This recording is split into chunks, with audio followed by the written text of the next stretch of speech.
ایک کوشش ناکام ہو جائے کوئی پرواہ نہیں، نیکسٹ، پھر تیار رہو ناکامی کے لیے. ایسا نہ ہو جو انگریزی میں کہتے ہیں hope for the best but be prepared for the worst.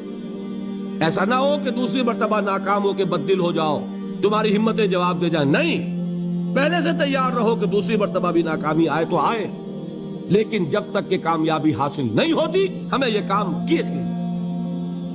دیکھیے سیرت میں آیا کہ نہیں یہ واقعہ.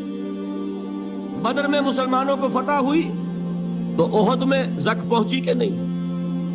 70 صحابہ شہید ہوئے کہ نہیں؟ اگر ان کی ہمتیں جواب دے جاتی تو گاڑی کیسے چلتی آگے؟ تو فرمایا وَلَنَبْلُوَنَّكُمْ بِشَيْءٍ مِّنَ الْخَوْفِ وَالْجُوعِ وَنَقْصٍ مِّنَ الْأَمْوَالِ وَالْأَنفُسِ وَالثَّمَرَاتِ.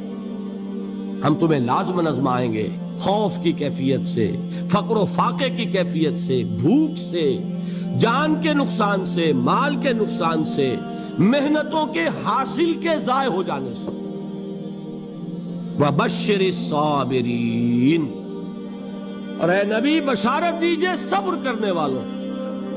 الَّذِينَ إِذَا أَصَابَتْهُمْ مُصِيبَةٌ، وہ کہ جب ان پر کوئی تکلیف آئے، کوئی مصیبت آئے، کوئی آزمائش آئے، قالوا انا للہ وانا الیہ راجعون، وہ یہ کہیں کہ ہم اللہ ہی کے ہیں، اللہ ہی کی طرف لوٹ جانا ہے.